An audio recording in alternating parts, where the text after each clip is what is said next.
Welcome to my channel. Please share, follow, and comment guys. So enjoy tayo sa ating travel na naman. Ayan, bonding moment. Camping. First time of my life. Ayan, thank you to Vatican. Shout out Vatican family and Perry de la Cruz. At may Kuya Aldin na the best kuya at ang kanyang wife na supportive sa lahat. Thank you so much guys at enjoy lang tayo sa ating mga travel habang kaya pa ng tuhod. Mag-travel tayo guys. Enjoy! Lagi lang tayong think positive at laging tulungan at para magaan ang ating mga pagsasama buhay-buhay. Lahat magagawa kong sama-sama at nagtutulungan. Ayan guys, napakagaling ng driver namin dyan. Talagang swak na swak ang kanyang pagdadrive. Dinala niya kami sa lugar na aming pupuntahan na masaya at matiwasay. Ayan guys, pero ito ang mga road na napakahirap talagang ibiyahe, paakyat, pababa, zigzag road. At saka guys, hindi mo talaga maano kapag hindi ka master sa pagdadrive. Ayan si Kuya Aldin. Grabe, lagi nakaano siya ready sa aking mga kamera. Iba talaga pag may kasama kang joker. Nasa kanya na lahat. Ay, yung mga yan talagang napakasaya nilang kasama kasi puro kalokohan. Wala ka talagang makikitang seryoso pag mga nag-usap-usap yung tatlong masquerade na yan. Yung mga partner namin na talagang hindi mo masabi kung seryoso minsan o hindi. Pero the best sila guys sa pagdadrive, sa pagmamanage at kung paano ka pasasayahin. Ayan guys. So, ito yung kabundukan na first time ko lang napuntahan siguro. At talagang mamamangha ka kasi napakahaba ng dagat yan. At first time ko lang din mag-camping at bumili kami ng tent niyan. Ayan pala yung mga tent na binibili nila, iba-iba. So, ayan guys, napakasaya kasi ang dami naming grupo dyan. At thank you sa kapatid ni Kuya Leo. Shoutout ko si ate Jessie, ang kapatid ni Kuya Leo na taga Antipolo. Ayan guys, napakabuti nila, generous, at talagang masayahin sila guys. So nag-enjoy kami kasi sila nag-asikaso sa pagkain din. Kumbaga tulungan, wala naman diyang yung isa lang kumikilos. Lahat diyan nagtutulungan, walang diyan social. Ayan pala yung pagkakamping namin. So first time kong makakita ng assemble na ganyan. So sa asawa ko mahirap kasi inassemble niya na ganyan. Yung iba kasi bubukas na lang tapos na siya, ready na siya. Yung sa asawa ko, ayan guys, so niya pa siya. Ayan, assemble. Pero expert naman siya kasi nagka-camping din pala siya sa Canada. Kaya gawain talaga nila yan pag summer. Family bonding rin nila, camping. Ayan guys, ang ganda kay Kuya Aldin na tent kasi parang may hélice siya sa taas. Sa amin talaga yung pinaka simple lang naman. Kumbaga, ibig sabihin, simple lang, ganyan. Sa kanila parang mga class, pero hindi siya gaano kamahalan sa akin. Kasi sa SM namin binili siya, so medyo expensive siya. Kasi mas maganda kasi kaysa umorder. Kasi pag umorder ka, baka hindi dumating sa tamang oras kapag namin camping. Kaya yan guys, so in-enjoy namin talaga ang ambience yan. Ang ganda pala talaga guys. Ang ganda sa kabundukan. Fresh na fresh yung air. Tapos maraming activities ka magagawa. More walk. Tapos pag maglalakad ka sa ilog, first time ko lang din na ganyan. Kahaba yung dagat na nilakad namin. Tapos ang gaganda ng mga bato nila dyan guys. So, ang nakakabilib dyan, ayan, talagang may mga nag-aasikaso sa pagluluto. Ayan, yung kapatid nga ni Kuya Leo na si Ate Jessie. Salamat at Ate Vic. Siyempre, hindi sila yung talagang responsable sila guys. Talagang may enjoy kapag kasama mo sila. Talagang equal kami lahat. Kumbaga ambagan, tulungan, walang yung parang sitting pretty, ayan. Lalo na sa kapatid din ni Ate Big, si Ruby. Shoutout sa'yo, Ruby de la Cruz at Ate Judith Torre Campo. Ayan guys, maraming salamat sa lahat dyan na naging namin, ka-group. Ayan, ka-group. Samahan. Ayan, nagkantahan sila. First time ko lang na naman marinig ang sweet na kantahan ng dalawang mag-asawa yan guys. So proud ako sa kanila kasi na kahit malayo sila, nakasama sila sa aming banding. Salamat kay Kuya Leo kasi siya nag-invite talaga sa amin. Driver na, best driver, best friend pa ng asawa ko yan guys. Saka talagang napaka-responsable nila mag-asawa. Wala akong masabi. At nag-enjoy ako dito sa lakad na to kasi partner-partner kami. At isa pa, talagang walang lamangan, talagang equal kaso.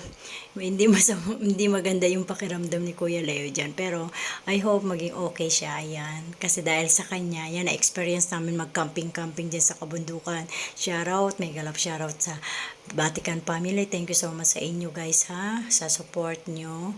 Sa asikaso at pagpunta rito sa lugar na to na talagang ipagmamalaki ko rin kasi yung bansa natin ay maraming mga activities kang magagawa. Ayan, hindi lang pala ganon-ganon. At maganda ang ating mga kabundukan lugar sa ating bansa. Ayan guys, mayaman tayo sa mineral, sa nature, kaya hindi mo talaga masasabi na naghihirap ang bansa natin dahil talagang napakayaman ng bansang Pilipinas. Mapalupa man, anyong lupa at maanyong tubig. Kaya guys, thank you so much. Enjoy for watching. At ito na, habang nag-enjoy ang asawa ko sa kwentuhan doon, as chat-chat, siyempre, hindi na namin palalagpasin ang pag-i-start namin sa paglalakad. So, ganun pala kalayo. Yan ang una sa Ate Vic. Hinanap namin si Ate Vic at maliligo na kami. Pero nasa dulo na pala sila. So, ang haba ng dinaanan namin. Di namin nakita dyan si Ate Vic. So, 4 lang kami kasi may isa kaming tour guide na nakapunta na rin dyan. Kaya siya nagtutour guide sa amin kung saan namin makikita si Ate Vicky.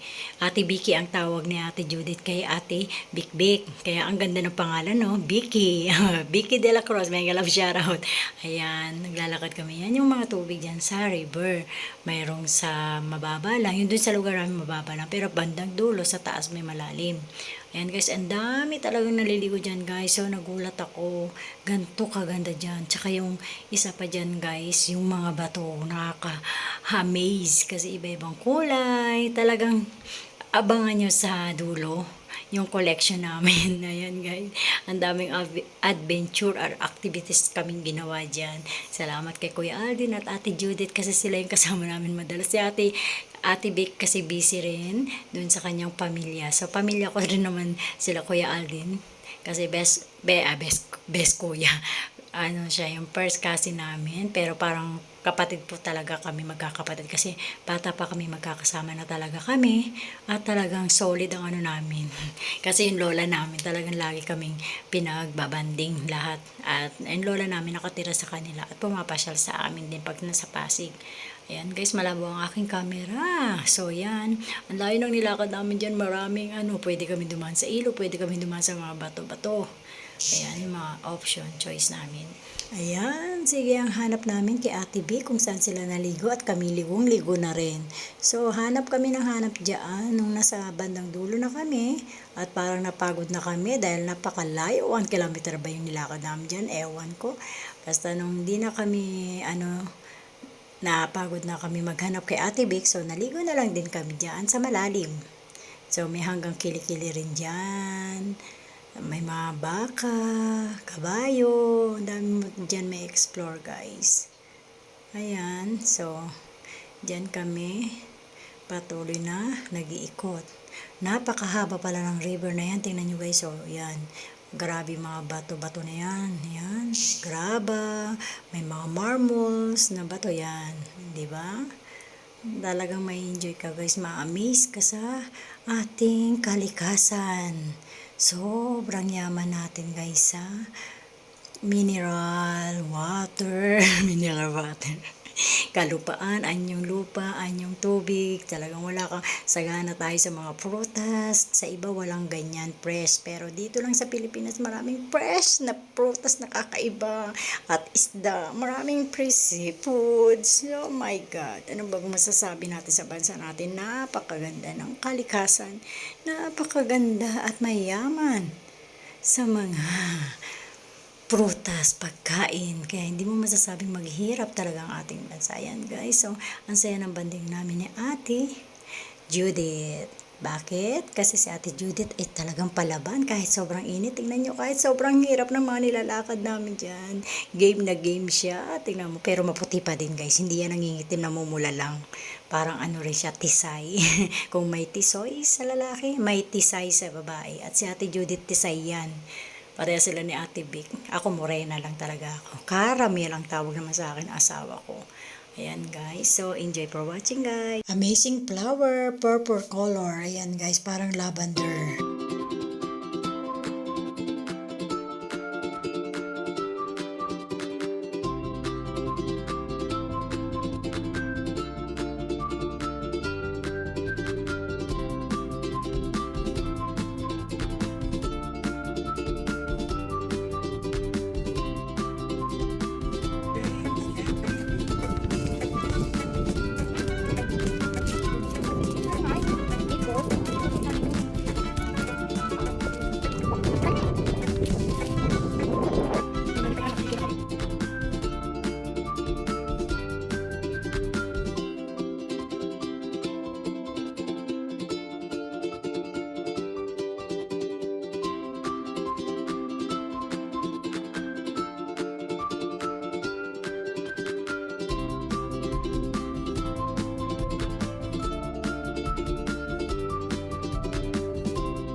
Naliligo na rin yung kambing.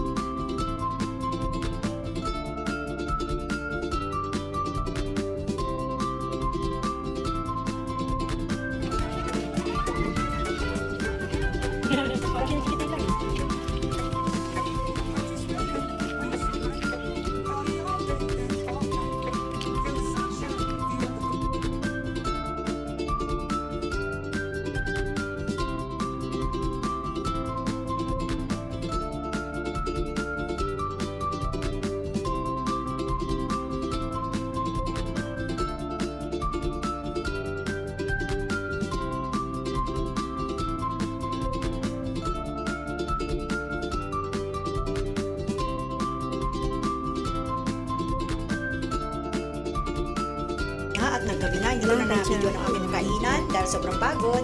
And guys, patulog na kami, yung iba dyan, bali nagutom at katatapos ng maligo, kaya nagutom sila.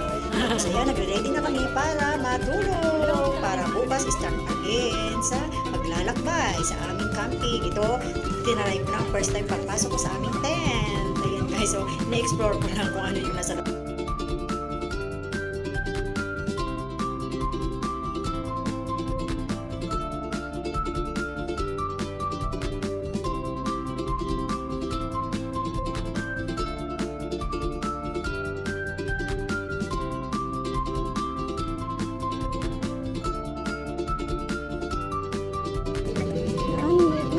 Touch. How you touch this? What? Like okay. Enough now, enough. Enough now.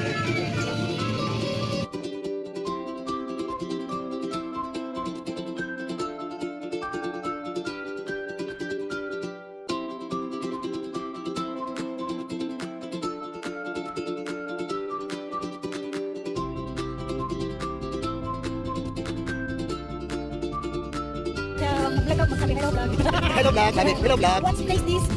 Ah, ano yan? Darita. Welcome to Darita. Enjoy. This is si Ate Tito. Nurse namin, cook na rin, chef na rin. Wala lang na natin. Ito, coconut juice.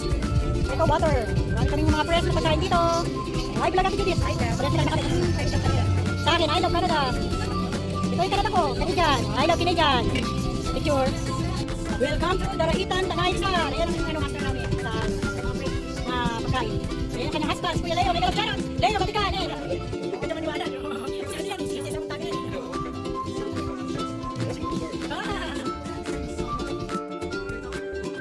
Ganda, ang sipag-sipag. Tingnan nyo, nagugas ang Jose.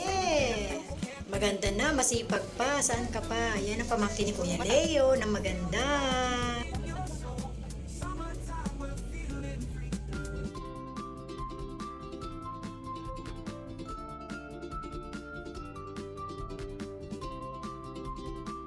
Yan, thank you for watching guys. Ayan guys, so lahat dyan ay may pagkakaisa at madali natapos pag nagtutulungan ang bawat gawain o activities. Ayan, pag nagkakaisa, nagtutulungan, mabilis natatapos at marami pa kayong magagawa na activities pag nagawa niyo lahat. Linisin ang poset. Ayan, tinanggal niya dyan yung hasang at saka yung sangipin.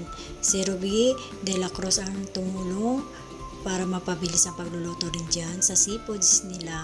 Masarap ang luto ni Ruby sa tahong at pusit. Ayan, inihaw nila yan guys. So, napakaswerte kapag lahat nagkakaisa at nagtutulungan pag may mga camping na ganito. Ayan guys, so saludo ako sa Vatican family at De La Cruz family na nag-support din dyan at nag-effort. Ayan, yung bumper namin na hindi namin nasindihan guys. So ayan guys, masayang camping ang nangyari sa amin sa Tanay Rizal. 2 nights po kami dyan, 2 gabi. Kaya may susunod pa akong video. Thank you for watching guys.